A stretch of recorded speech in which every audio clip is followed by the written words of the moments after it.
All right, so we're going to cover a lot of ground, and ultimately we want to talk about Rilke, but we're doing some comparative work at first. And then, so that you guys can easily anchor this, in your own sort of profession that you're training for, we're going to look at Boulud's Letters to a Young Chef and focus on a few passages from that. And then we're going to have sort of a palate cleanser with a bit of poetry by Rilke, so you can get some idea of what he's like. And then the rest is going to be a little bit of comparing Boulud and Rilke, and then the rest will be all going in deep into Rilke, as deep as we can in the lecture. So let's start out by thinking about these guys. If you couldn't say chef, what would you say? Boulud, what is he? Teacher. Teacher. Okay, that's interesting. How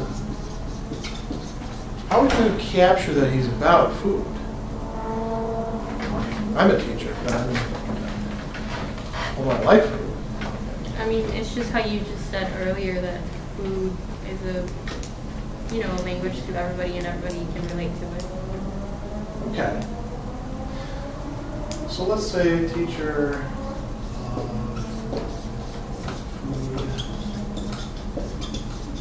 Food traditions, teacher of food Knowledge. Say again? Knowledge. And maybe let's use the word vocabulary. If you have the right vocabulary, you can communicate with anybody, right? Rilke. Again, you can't call him a poet. What would you say? Well, a life coach. Interesting. Now, that's a profession that didn't exist in his time. Of course, it's very recent. But you could see what he's doing is sort of like life coaching, even professional coaching to a certain degree. Yeah? The master of solitary and personal exploration. Okay, that's actually pithy enough to put down. What's the definition? Master of solitary and what did you say? Personal explorations. Personal explorations. That's exactly right. As a matter of fact, this term solitary, we're going to look at what he means by solitude later on. He says it so many times. Yeah, and he's got a very specific idea in mind of what it is. Now, Hitchens, maybe from the reading selection, you don't know as much about him. You can call him a contrarian if you want, yeah. I was going to say he's a master of deconstructing ideas. Yeah. Okay, that's a good way to put it. Deconstructing.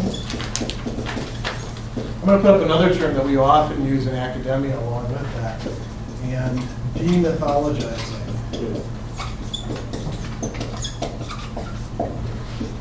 Ideas, movements, institutions, even people.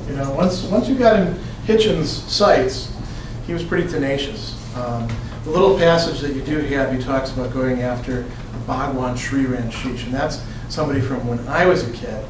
He was this religious leader, and he was he was known for having this incredible stable of Rolls Royces. At the same time, he was preaching poverty and austerity and things like that. And Hitchens, he wasn't the only person to expose him. The IRS actually exposed him, but Hitchens was in on it. So why read these three guys and compare and contrast them? Hitchens was just put in there by way of contrast to these other two. He probably has less in common with Boulud and Rilke. What are these guys doing by doing these letters to a young X, Y, Z? What sort of activity are they involved in? Yeah. Mentoring. Okay, could be mentoring. Rilke is sort of like a mentor to this guy. Boulud, you could imagine yourself being mentored by him. It's not quite as personal as that. Exposing?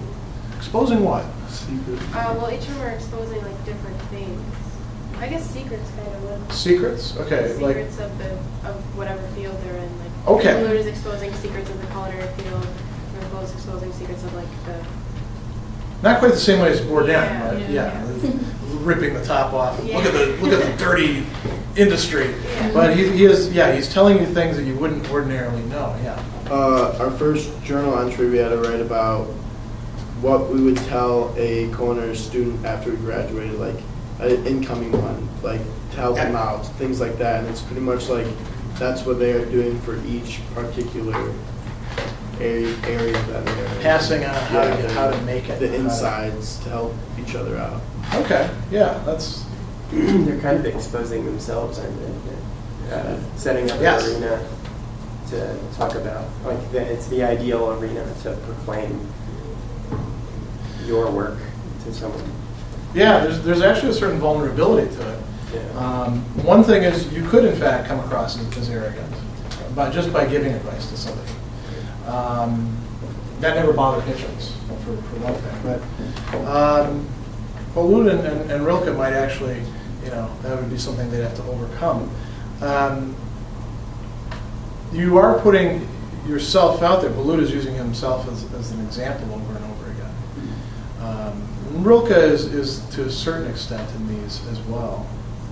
So you're right. Now,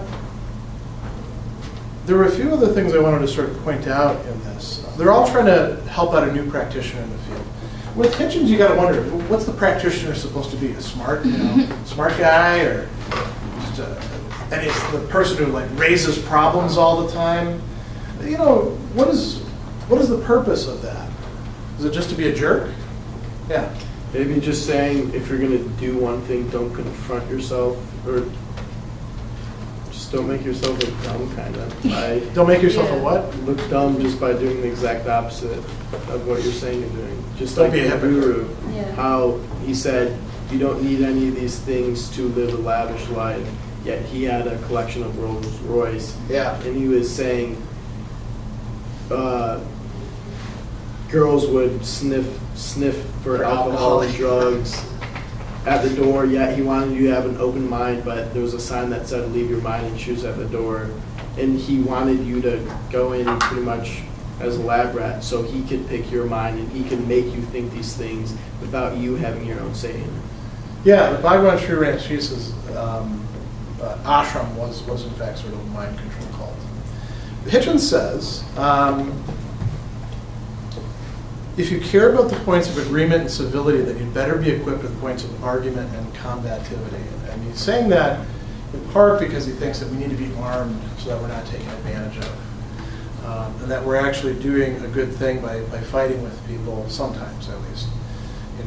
The truth doesn't always win out. It takes people actually standing up for it. He says, Homer actually got things wrong. Heraclitus said, strife is actually a good thing. Strife, conflict, argument, that's something that we actually need. So that's what Hitchens was driving at. That's, there's some sort of good for each one of these, or set of goods that they're proposing as important for the people that are reading them. All three of these are actually very modern as well. Boulud he tells you he's part of a tradition that goes back to the 18th century, but he's reflecting on what it is to be a chef in the 21st century. Rilke, of course, isn't reflecting on anything in the 21st century because he's at the beginning of the 20th century, but he's thinking about what poetry needs to be like, and he revolutionized poetry. Yeah. I was just gonna say, I didn't even know when it was written, honestly, because I wasn't looking at the dates. But I would have never known it was written back then, because he made valid points that could be discussed today. Well, they're timeless. Yeah. When it comes to these sorts of things, you can tell if something's not very good if it has an expiration date. A use by date. Hitchens is, he's very recent as well. We talked about him dying fairly recently. And he was involved in a lot of debates. The debate about the Iraq War, for example, he played a major role in that. A number of other debates as well. All three of them are expressing a perspective on their profession or their field, but they're also sort of situating it within a larger perspective on the big questions That's why I'm a philosopher. That's why I'm interested in Rilke, because he's actually addressing the big questions, things about the nature of the self. What is a human being? How should human beings be connected with each other? What's nature? Is there a God? He talks about that in there. These are all sort of key ideas that they're working with.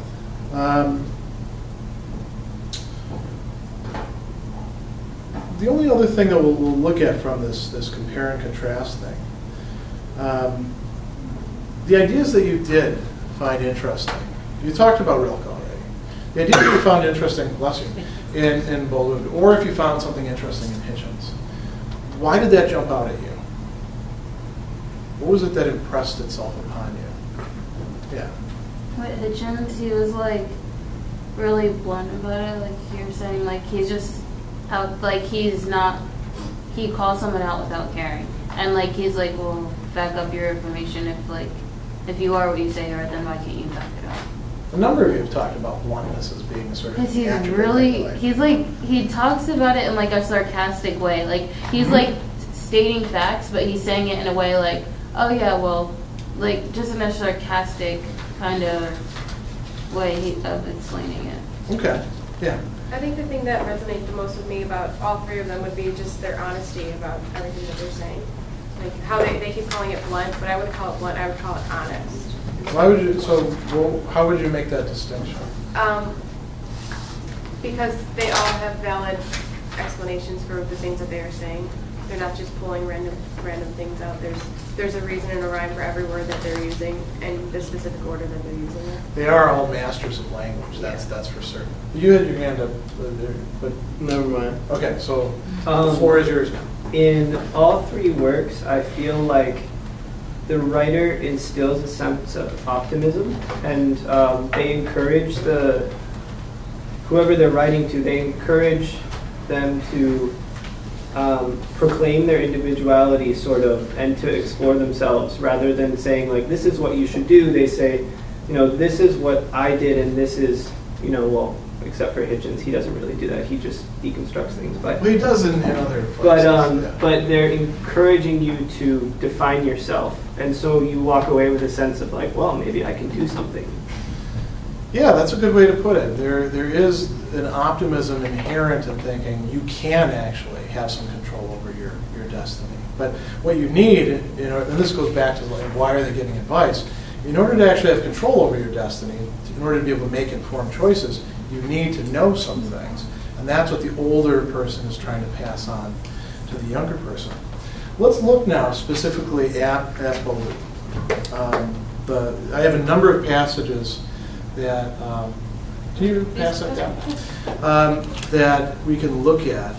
So the first one, he says, spending 6 months to a year at each station seems just about enough if you practice, keep improving, and keep challenging yourself to make it perfect.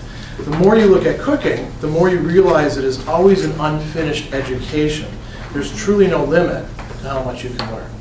And I think you guys are becoming painfully aware of that as you go through your classes, right? I have a similar experience every time I go to the library and I walk through the stacks. I used to get depressed because I would say, man, I'm not even going to read my way through this stack before I die. And look at how many more there are. I'm never going to know everything. But you don't actually have to know everything in order to have a good life, in order to do well at your profession.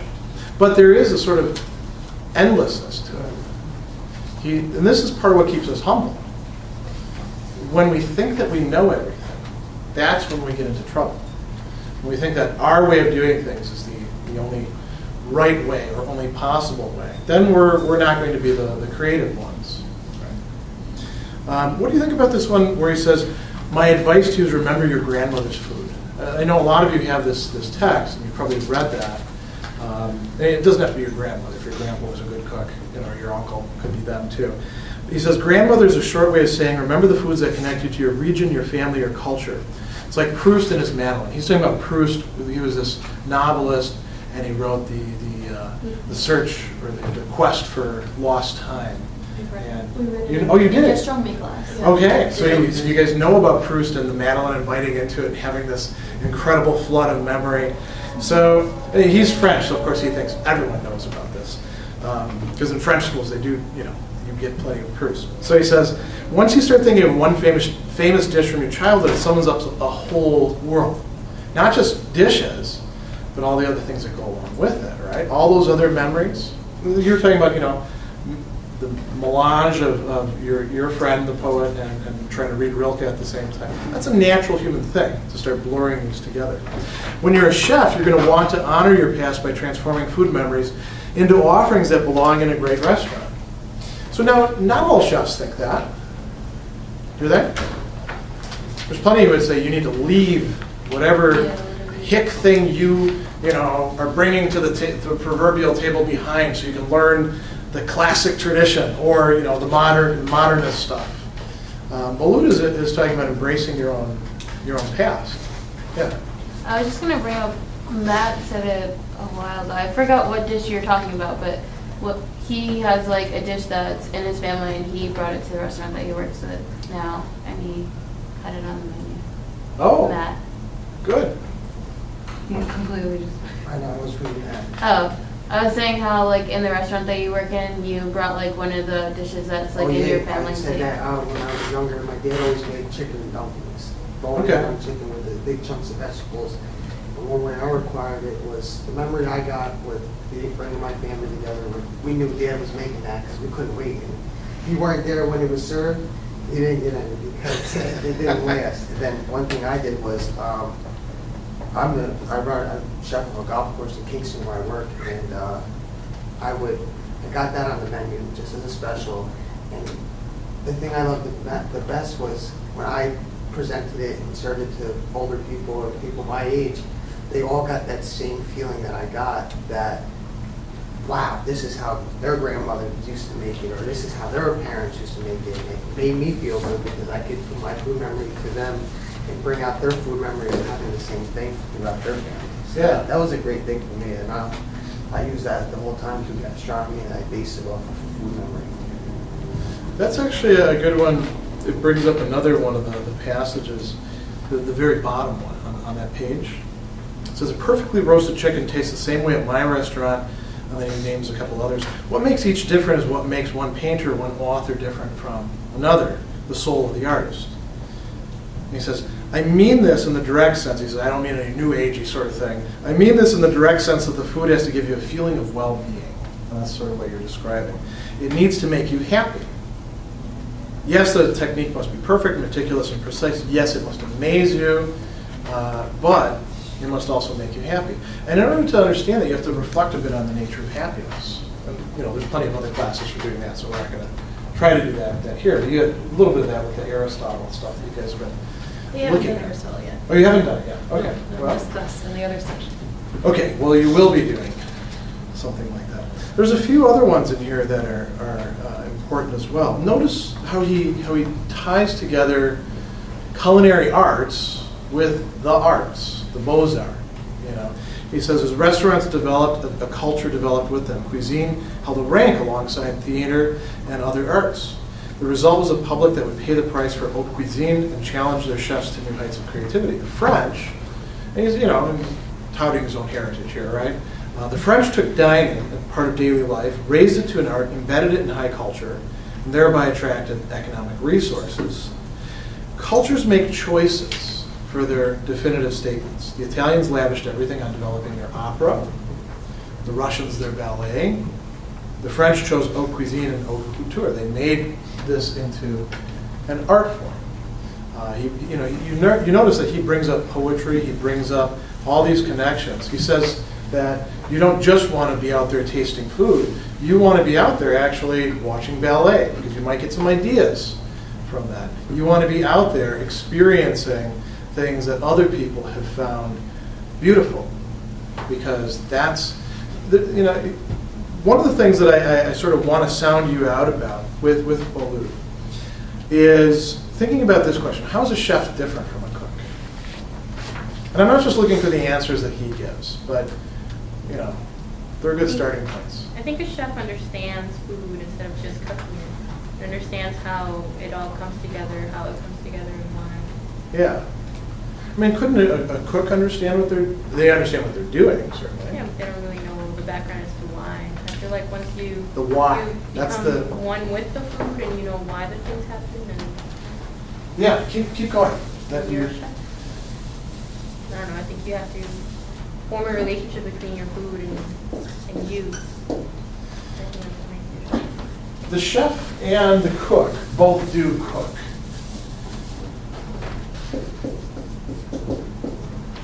So they're both involved in the same activity. The chef, as you said, understands the why. The cook understands the what, or the that. And the chef understands that as well. You can't be a good chef without being a good cook, right? Go ahead.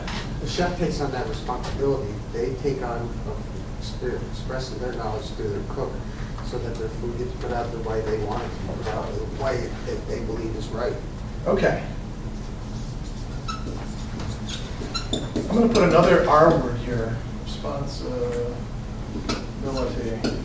which again will make more sense when you get to Aristotle. The chef engages in responsibility and rule. They run things. To be responsible means to actually say, this is the way things are going to get done. The cook, follows.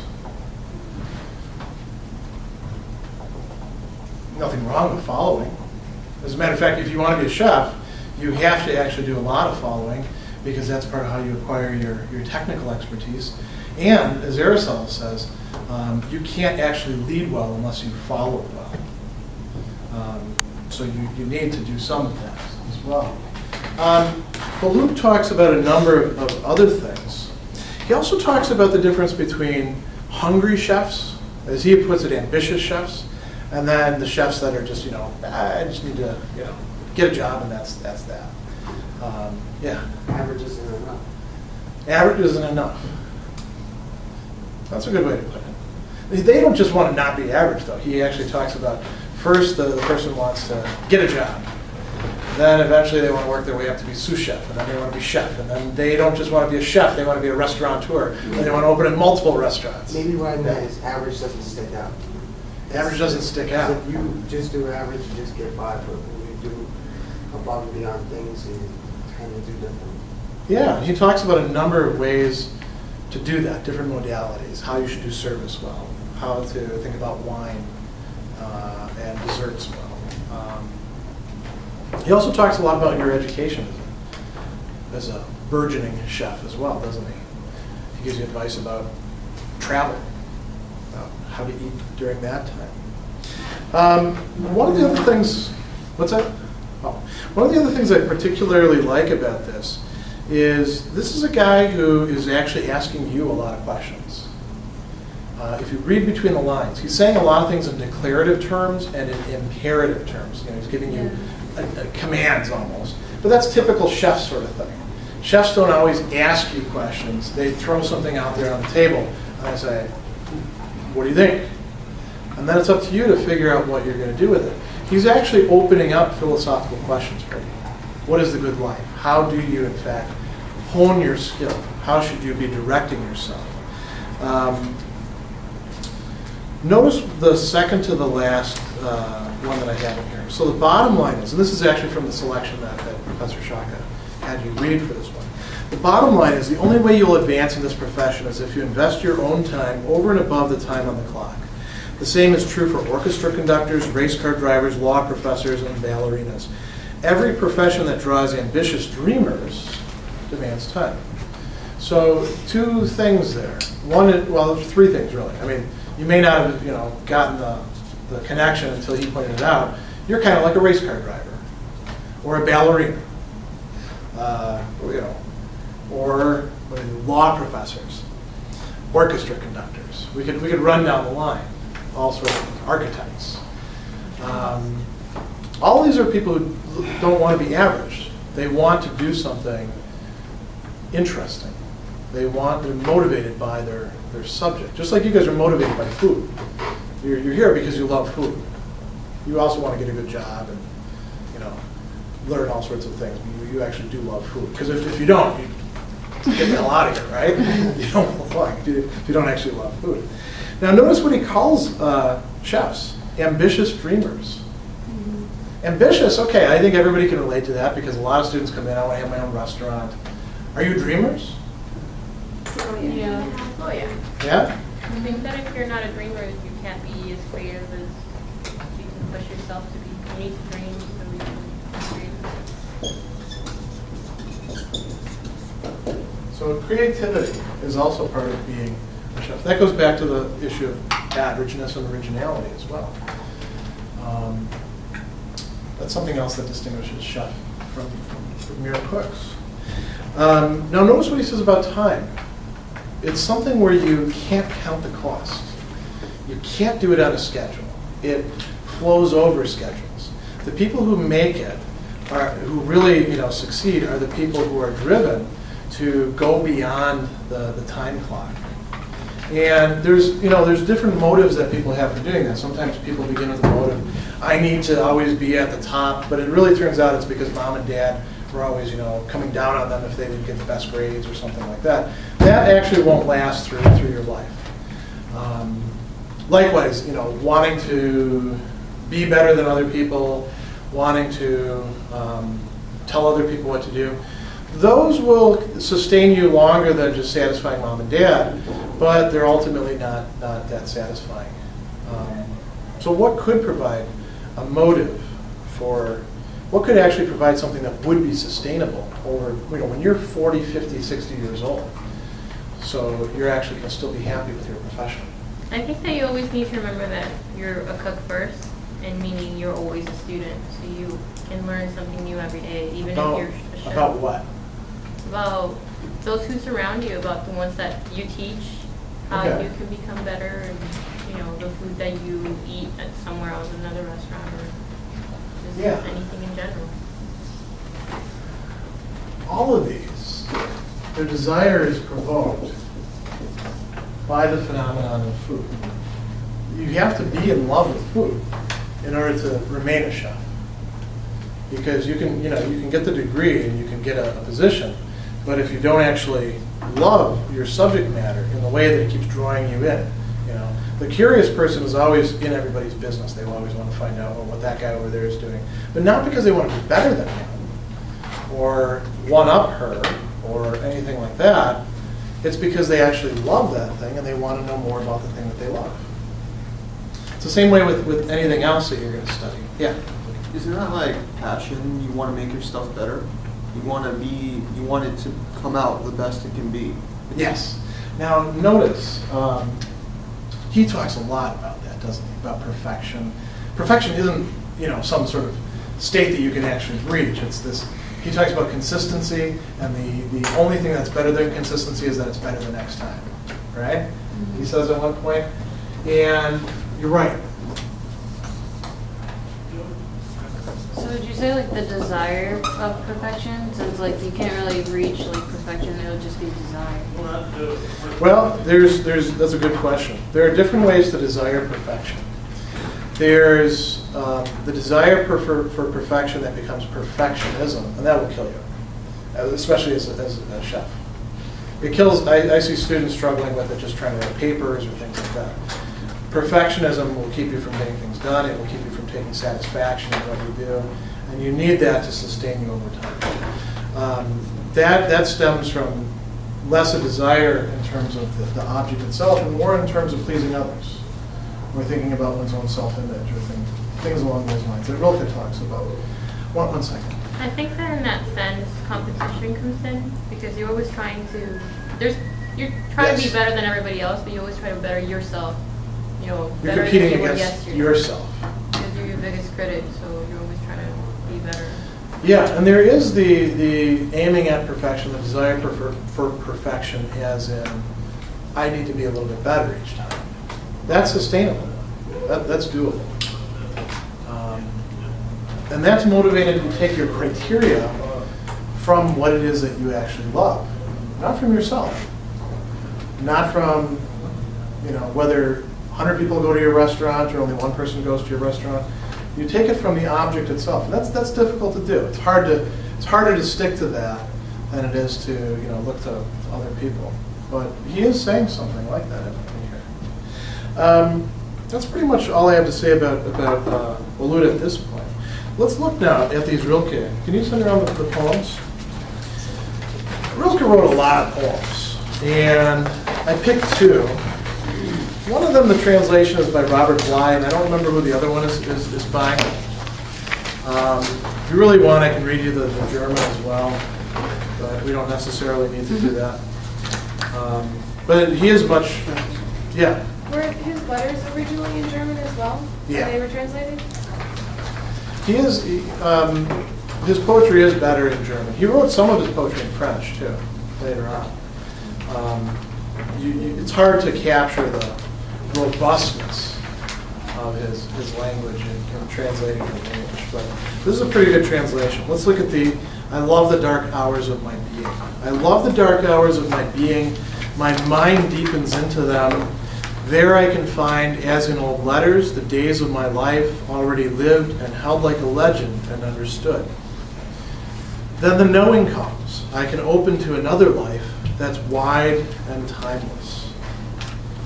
So I am sometimes like a tree rustling over a gravesite and making real the dream of the one its living roots embrace, a dream once lost among sorrows and songs.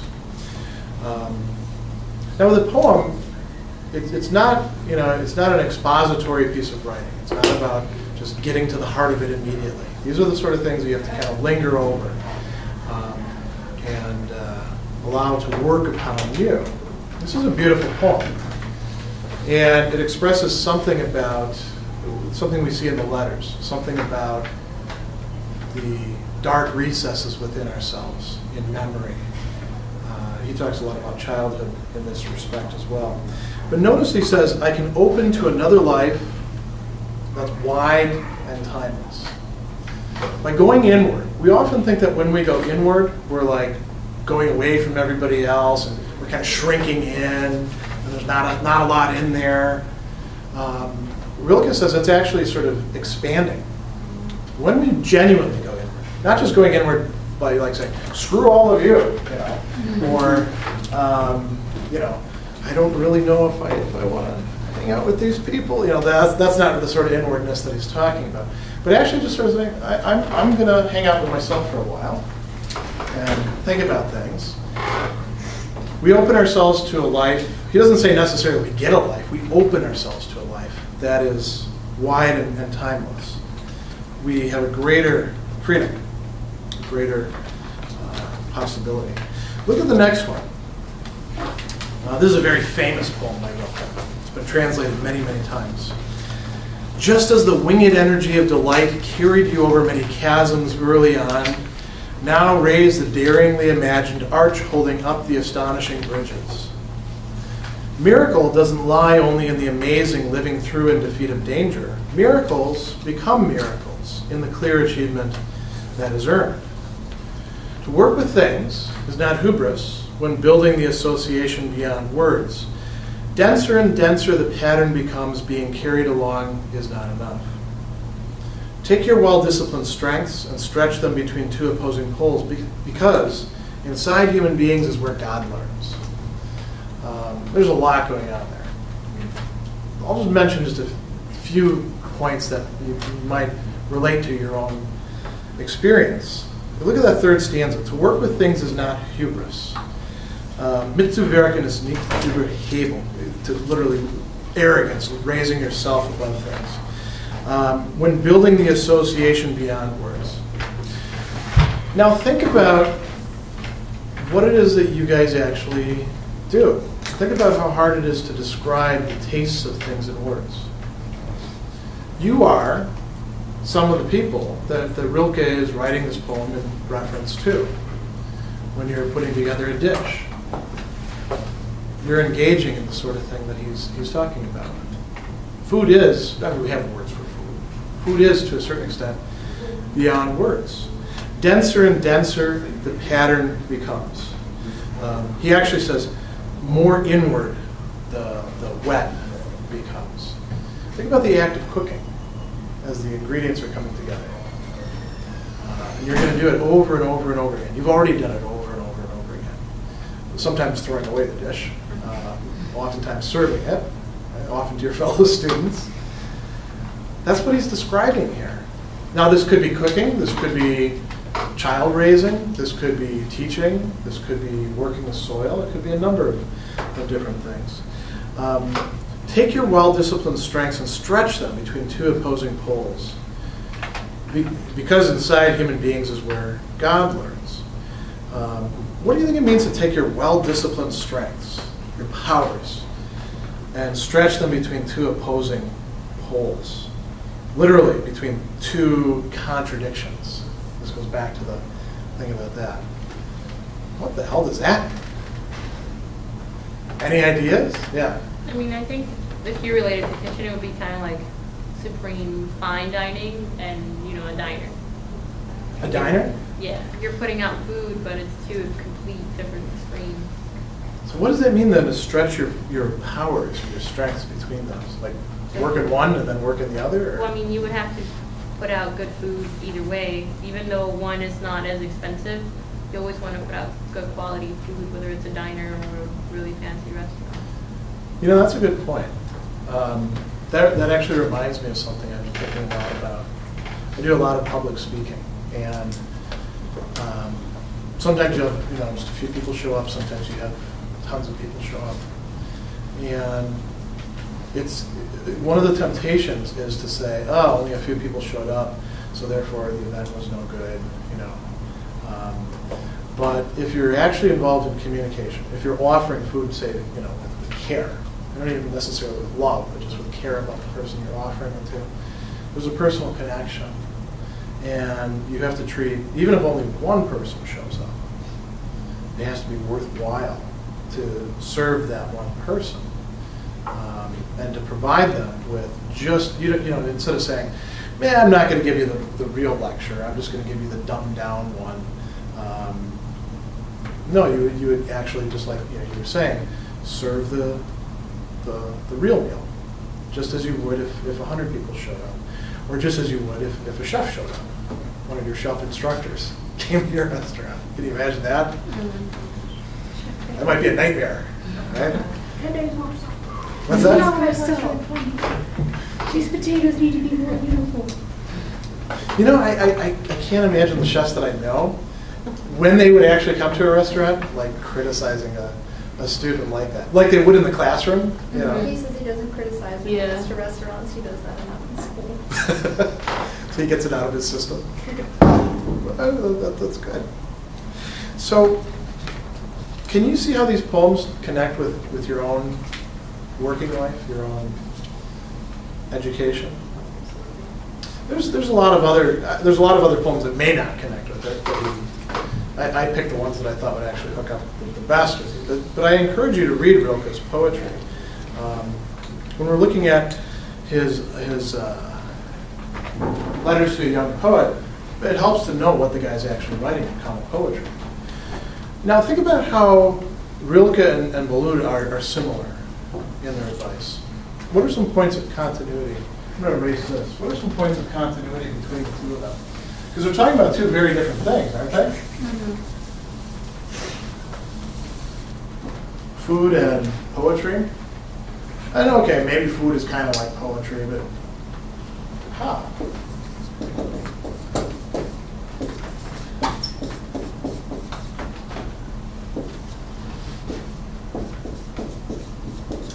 What points of similarity are there in their advice that you saw? Yeah. They're both saying, like Boulud, he's saying to look back at your culture, food and stuff, and yes. In poetry, he's saying that he's like, don't write about fiction first. He's like, write about your actual life first. Like, so go back to your life to write about first. Don't write about nonfiction first.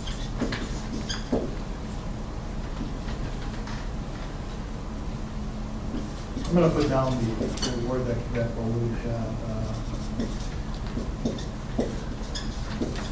And Rilke also talks a lot about your childhood is if you want to write, you've already got enough material with your childhood, if you're really a poet. Mm-hmm. If you're really a chef, with the food that you've tasted thus far, if you were never going to be allowed to learn any new recipes, you have enough things that you could modify those recipes and come up with a whole bunch of meals, if you're really an artist in the way that he's talking about. No, that doesn't mean you have to stop. I don't want everyone to say, well, the hell with it, I don't need to go to the culinary anymore. Dr. Sadler said. Go ahead. I was going to bring up another point. Rilke mentioned something in one of the letters that think about poetry and think about writing poetry and think about if you can survive without writing poetry, because if you can survive without poetry, you should not be writing poetry. And Boulud kind of feels the same way about food. If you feel like you can survive without being a chef, then you shouldn't be a chef. Like, you should live and breathe whatever industry you're in, whether it be the poetry industry or the food industry. Yeah, because it's a lot of sacrifices to be a chef, right? Poetry industry. Is there such a thing as a poetry industry? No. Yes. Just poetry? Unfortunately, most of the products are very bad. What's that? I was like, just poetry, because wouldn't that just fall under the umbrella of writing as an industry? Yeah. I mean, there's a whole bunch of journals that people write in, and you can take classes on it. Like published writing? Mm-hmm. Okay. And you can, if you get people to believe in you, you can offer workshops and teach other people how to write poetry. And I've been to some of those, and afterwards I'm like, man, I could have done that. But maybe I didn't do it with the right people. Sort of like, maybe you've had the experience with certain cooking things where you're like, Whole neck? I didn't learn. Oh yeah, I didn't learn anything from that. I could have taught that class. Well, that's probably a sign that you're further advanced, right? But you're right. Is there a necessity, an internal necessity? Now, when Rilke talks about necessity, he means something like, is there a necessity inside you, what he calls a fate? Is it your destiny to be a poet? If not, then hell, don't bother, because it's a hard racket. If you don't have a destiny to be a chef, then why bother with that? That's setting yourself up for a lot of grief. Better to get an easy job. Just like to add on to that, like if you're like a chef, then you're giving up a lot of your time. And same thing with you saying like poetry, like he's like be solitary and take time for yourself and get away from everyone and be alone. So it takes time. It's not like it's just like you writing down. Like you have to go within and write down like what you feel and stuff. So you have to. It's gonna take a lot of time. Yep. And if you're always counting the costs, if you're looking for the trade-off, you're probably going to be unhappy. Think about the amount of time that you have to put in. Just, you guys, it's almost like thinking about medical school with chefs, because first you go and you do your education. Then you got to do these, and you do this sometimes during your education, I know, but these unpaid internships. And they're not ordinary internships going to get coffee for people in some business office. It's working your butt off in somebody's hot kitchen with people yelling at you, all right? And then what happens? Now you're fit to now you can go in at the bottom level. And now you have more people yelling at you, right? But you're used to it now, so it's not so bad. And then you might work your way up, but it's going to take a lot of, skills and things aligning the right way, and you have to have what we call perseverance in order to do it. And that requires that you make a commitment without counting the costs, because if you actually tally up the costs, you're going to say, I'm crazy. What am I doing? Medical school is like that too. First you do your 4 years of undergraduate, and then medical school, and then your internship, and then a residency, and which is basically like being on stage for years. And then you're actually a doctor with 300 grand of debt. And then you get to start your practice with no clients. And it just goes on like that. If you were actually to think about that in those sort of terms, nobody would ever be a doctor. You become a doctor because you have a passion for what you're doing. Same thing goes, by the way, for college professors. If you really thought about what you were doing, you wouldn't do it. thought too hard about it, you know. Yeah. Like, well, going back to that, it's just how he says like an open to another life that's wide and timeless. I think with someone that writes poetry, they can put their soul into it, so you can put yourself in their shoes. They speak so vividly that you can put yourself in the story. And with us cooking food, you put your soul into the food, and that you can actually feel what the person is feeling when you were cooking. Okay.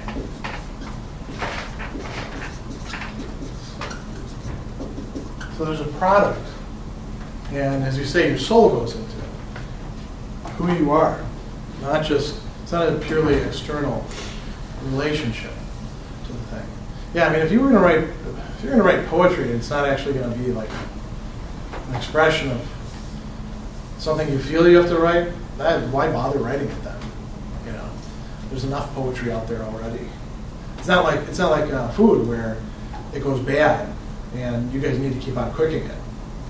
You know, unless people actually need to write poetry, probably that we should have a moratorium on people writing poetry because we have all this piled up stuff to digest. Whereas, you know, you guys, every time you make a work of art, it's there just for this brief moment, and then the diners demolish it. And then hopefully it's retained in their memory longer than it is in their stomachs. Let's look now at these. You're right. These are all points of continuity between these thinkers. Let's look at Rilke and some of these key themes. And how are we doing on time? I was just going to type you a little note. Okay. We have until 5 after 7, so we have 17 minutes. Okay.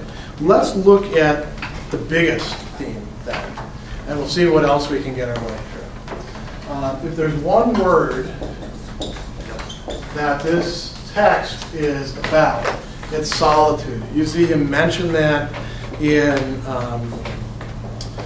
letters 1, 3, 6, 8, 10, and there's some sustained discussions about it in each one. There's little references to it in nearly every one of the other letters as well. So when we see this term solitude, our temptation is to think just in terms of like, you know, being alone, maybe also loneliness, withdrawal. Rilke means something a little bit different. You do have to withdraw yourself, but solitude is something creative and productive for him. So we want to get our head around what the hell is that? You know, what does he mean by that? So let's look, actually, this is a good way to do this sort of work. Let's first look at what he says, and then we'll see if we can correlate these different things. So he says in the first letter, go into yourself. That's going into your solitude. Find out the reason, etc., etc. And then he says, dig into yourself for a deep answer. If this answer rings out an assent, if you meet this solemn question with a strong, simple "I must," then build your life in accordance with that necessity. That's part of what we just talked about. And then he gives advice about not writing love poems, not trying to do the same sort of things. He says, try to raise up the sunken feelings of this enormous past of your childhood. Your personality will go stronger. Your solitude will expand and become a place where you can live in the twilight. So I'm just going to jot things down without actually commenting on them.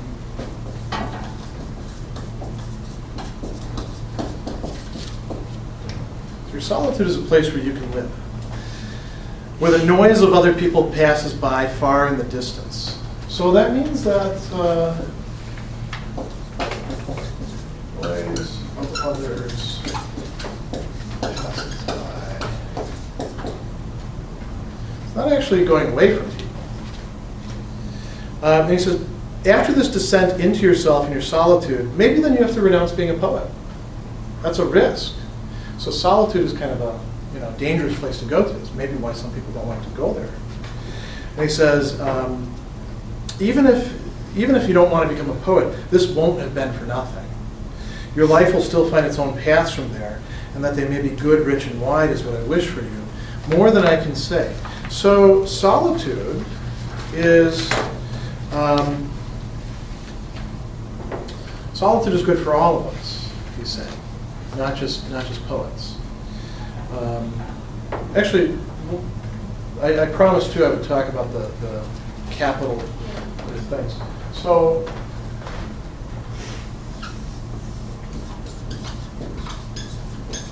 Rilke says that things have their own interiority as well. This maybe goes to some of the things about plants, animals. Everything has its own interiority, its own faces to show us. But we have to be attentive to them. And then they can impinge upon us. If we're tied up with ourselves, if we're focused on the busyness of the everyday, we'll miss it. And what things are going to impinge upon you are very contingent, and they may not be the same things that impinge upon me. Nature, for example.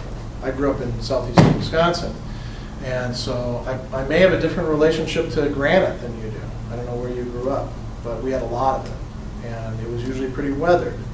That could be a thing in Rilke's terms. We can have an affective relationship to it. Food, ingredients, fine wines, those could be things in the sense that Rilke is talking about. Does that give it a bit more? Yeah, kind of. They kind of have their own solitude. We have to work on ours, he would say. Let's look at letter 3. He talks about solitude again in there. And he says, works of art are of an infinite solitude. Now, that's a kind of strange thing to say. So, think about Van Gogh's Starry Night. Everybody's seen prints of that, right? So that art hanging, and then the loop, I don't know, somewhere, obviously, in some museum. It's hanging somewhere, right? That work has an infinite solitude. That doesn't mean that it's away from the other paintings. It means that it contains an entire world. Could culinary creations have that sort of infinite solitude? That's something to think about. This is where he's actually saying, don't think about criticism as the way to approach these. He says, only love can touch and hold them and be fair to them. Always trust yourself and your own feeling as opposed to argumentation, discussions, or introductions of that sort. If it turns out you're wrong, the natural growth of your inner life,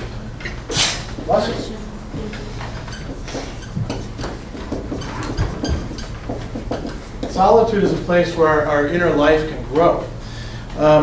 That may guide you to other insights. It takes time for that to occur. Allow your judgments their own silent, undisturbed development. Like all progress must come from deep within and cannot be forced or hastened. He says, being an artist means not numbering and counting, but ripening like a tree. It only comes to those who are patient, who are there as if eternity lay before them, unconcernedly silent and vast. Now that may not be, what you want to hear when you're young and wanting to get things done and make your way. But he's saying that you can't really force a lot of the really important insights and experiences that you're going to have, that you're going to use to make yourself into something. Letter 6, the ones that a lot of you like letter 6 because it talks about love. Notice what he says about the connection between love and solitude. He says that, oh no, wait, is that one? No, it's 7, where he talks about that. So let's actually hit on that. He says it's good to love because love is difficult. For one human being to love another human being, it's perhaps the most difficult task that's been entrusted to us, the ultimate task, the final test and proof, the work for which all other work is merely preparation. That's why young people who are beginners in everything are not yet capable of love. He's not saying totally incapable. He says it's something you have to learn. It's not just something you feel. It's something that that has to grow within you. And by the way, this doesn't mean that older people all have it down. The divorce rate would not be over 50% if they actually had it all down. He thinks that very few people have done that. He says, Learning time is always a long, secluded time, and therefore loving for a long time ahead and far onto life is solitude. What page is that on? Well, I don't have the same pagination as you do. It's the beginning of letter 7. He says, a heightened and deepened kind of aloneness for the person who loves. Loving does not at first mean merging, surrendering, and uniting with another person. For what would be the union of two people who are unclarified, unfinished, and still incoherent? It's an inducement for the individual to ripen, to become something in himself, to become world for the sake of another person. Only in this sense, as the task of working on themselves, may young people use the love that's actually given to them. Merging and surrendering and every kind of communion is not for them. Again, you'd probably say, looking at most of our old people, it's not for them either, because they haven't done the work. And you could do this work through your profession, through how you give yourself to your profession, learning how to ripen in your abilities and your skills. And he says, but the problem is young people are so often and disastrously wrong. They fling themselves at each other when love takes hold of them. They scatter themselves in all their messiness, disorder, bewilderment. And what can happen then? What can life do with this heap of half-broken things that they call their communion and would like to call their happiness and their future? It's not going to work. Imagine a recipe where you're just sort of throwing half-prepped things together willy-nilly, and you got the heat on somewhere, but you're not, is it the right heat? Who knows? How's the dish going to turn out? Who knows? Yeah, that's a good. Who knows? Probably not so good, right? Or you're making something in the blender. Let's just throw everything. That's what we used to do when we were kids. If a little bit of ingredients is good, let's put in more, and then pretty soon everything's brown and has a weird taste to it. Well, the same thing goes for our emotional life and our way of living. So he thinks that we need so solitude is sort of a precondition for real love. We need to learn how to withdraw into ourselves. Going back to number 6, he's talking to this guy, and he says, you're bearing your solitude. He's a soldier now. He's away at Christmas. You're bearing your solitude more heavily than usual. But when you notice that it's vast, then you should be happy. For what would be a solitude that was not vast? Now notice what he says here. There is only one solitude. So when you are in solitude, you're in the same solitude that I'm in. And we're in the same solitude that Rilke is in. It's not being totally cut off from each other. It's being reconnected with something going beyond us, something deeper than us. Sort of like a tree, he loves these tree metaphors and roots going into the soil. It's vast, it's heavy, it's difficult to bear. And almost everyone has hours when he would gladly exchange it for any kind of sociability, however trivial or cheap. Like going on Facebook, or turning on the TV, or what else do we do? Go out to the bar, right? Just to see if anybody's there. But these are the very hours during which solitude grows. You're posed with an opportunity when that sort of thing happens. If you invest yourself in solitude, in what he's calling solitude, then you can grow. You're preparing yourself for greater growth. There's one other thing he says here too. He says, only the individual who is solitary is placed under the deepest laws like a thing. So only the individual who keeps going back into their solitariness can actually experience the world in its fullness and have a sort of development come out of them. He talks about being able to accept your fate into yourself long before it actually blossoms. In I think it's letter 8. That's the sort of thing that solitude can afford to us. And as the letters go on, there's more of this talk about solitude really being this one big thing that we're all sort of bound up in, if we can get away from superficiality. Now, what would this have to do? This is all very metaphysical. What would this have to do with your lives as chefs in training? Do you need solitude in that sort of thing? Is it merely an emotional thing? Is it like, so you can keep yourself on track as a person? Or would it actually have anything to do with your cooking? What do you think? Yeah.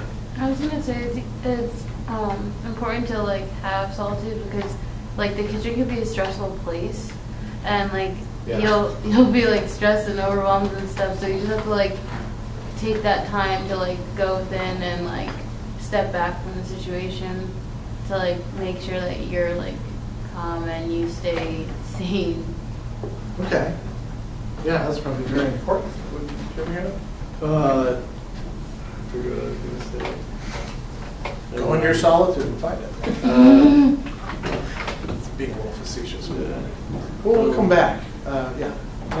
Well, for me, if I'm going with the way Rilke looks at solitude, that it's a place where you can grow within your experiences in your past, then, if you're creating a menu or creating recipes or creating anything, then, going within yourself and looking at what moves you and what drives you as a chef and what drives your past is a great place to create the imagery that you use in your dishes. Yeah, I think you're right. So you could serve as like a not providing you with a palate, because a palate is still kind of crude. Providing you with a storehouse, perhaps. Yeah.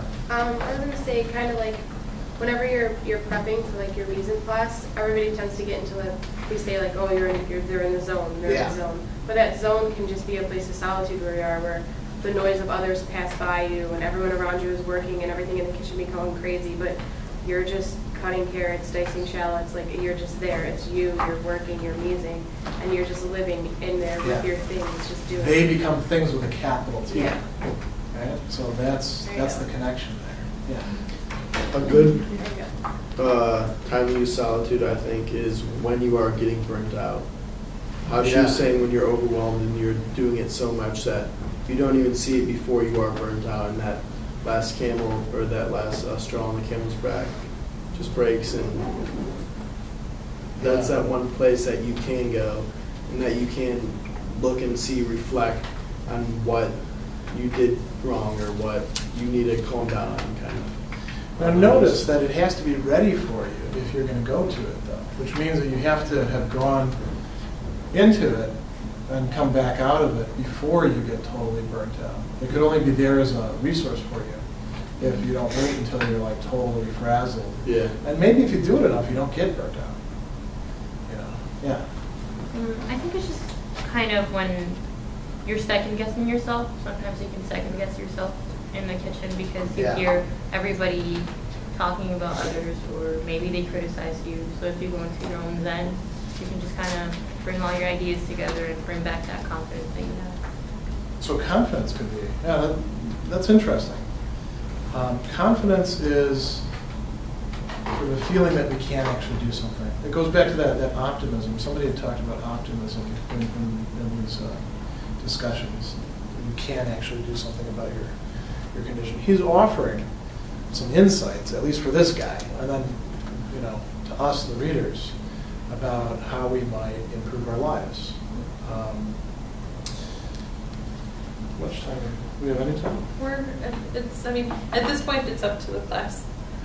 If we continue, they have one place that they can get dinner, which is K-16. Oh, I don't want to keep them from there. So we should wrap up. Okay, so. If they have any questions, I'm sure what we could probably do is collect them and then follow up. Yeah, or I shoot a video for that. Yeah, sure. Do that. Yeah. We didn't get to as much Rilke as I would have liked, but hopefully, now you're better equipped to sort of see all the connections between these things. And again, remember, you don't have to like Rilke or agree with him, but understanding what he's putting forth can be quite useful. So, thanks for your time and attention. Thank you.